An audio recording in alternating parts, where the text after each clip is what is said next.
perspective. What we will need for this lesson is a ruler and a pencil. Obviously, if you don't feel too comfortable, make sure you have a rubber too. So with perspective, we have 3 different types that we can see. We have the 1-point perspective, 2-point perspective, and the 3-point perspective. So what we're going to do is we are going to draw our 3 perspectives here so that we get an understanding of what it really entails. Before we begin with anything, we need to understand what perspective is. So let's visualize it, okay?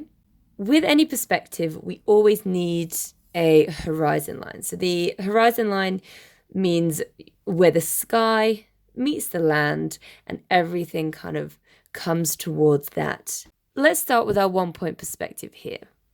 We want to draw ourselves a little line.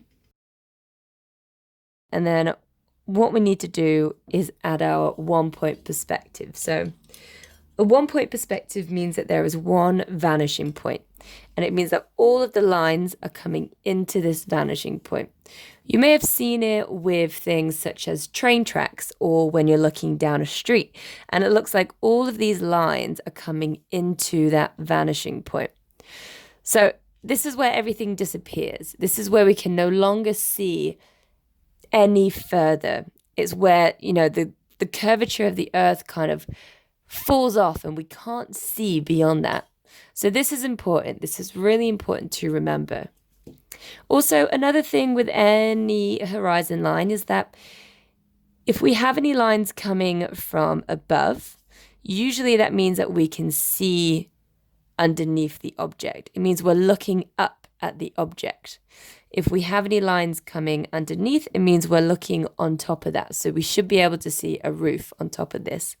Now, often in architecture or anything in nature, we can't really see underneath anything. We might have a building that spans across both top and bottom of the horizon line, but it does mean that we'll be looking up onto the ceiling and down onto the ground. So we just need to visualize that in different ways.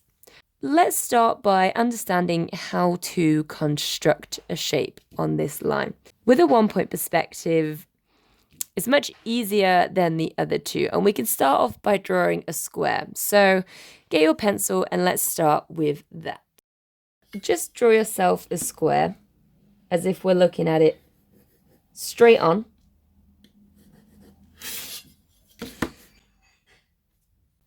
Could be a rectangle, doesn't matter, so long as we have the lines parallel to the horizon. So these 2, top and bottom, parallel to the horizon, and then we have these 2 as completely vertical. It's as if we imagine that we have this cross here.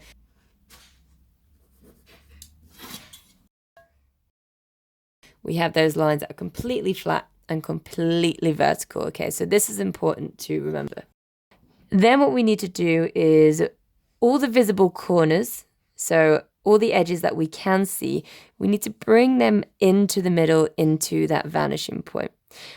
If we were to draw a line from this corner into the vanishing point, we wouldn't see it for, quite a big chunk of it. So we can ignore that line. We don't need to draw that. Because what we're trying to do is we're trying to get the edges of the square. I join that corner from there into the vanishing point. And then I have another one there.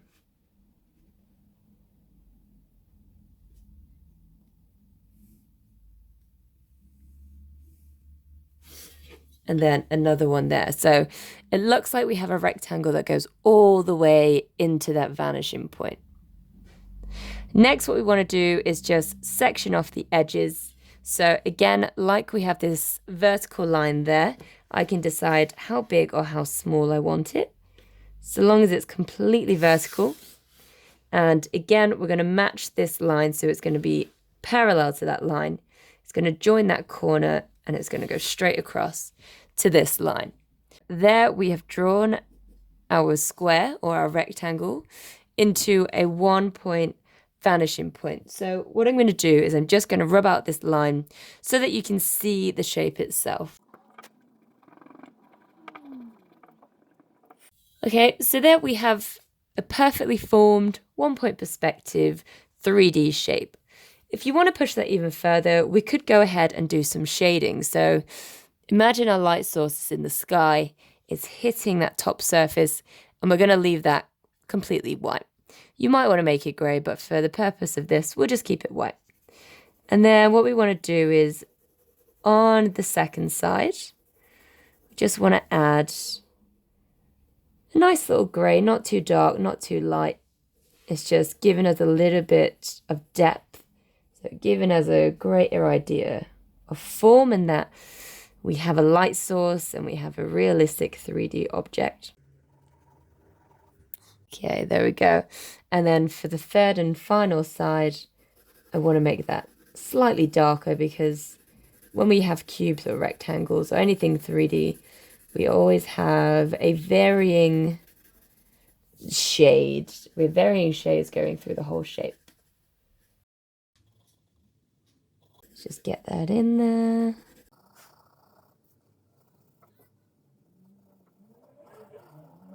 Okay, and there we have it. Our lovely 3D shape. Let's push this even further. Let's imagine that we have a building on this side, okay? How can we make that realistic? Again, we have the side of the building, and that will be straight on from us. So we have a square or a rectangle.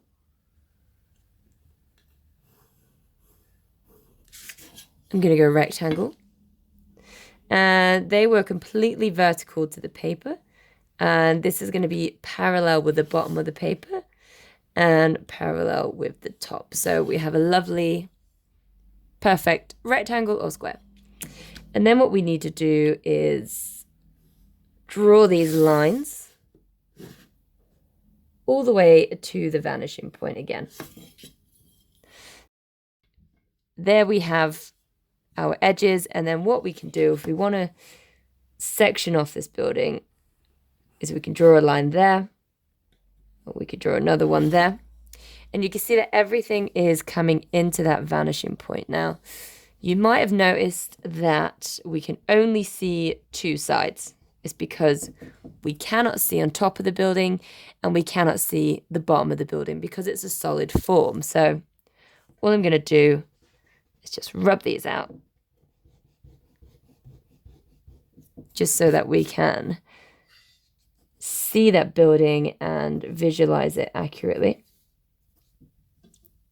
And then just so you get a better idea of what it could look like if it was in a street is let's just draw a door on there. So again, we have our vertical lines. And then if we want to draw the top of the door, we need to make sure that the angle is reaching that vanishing point. Let's shade it in, just so you can visualize it a little bit better.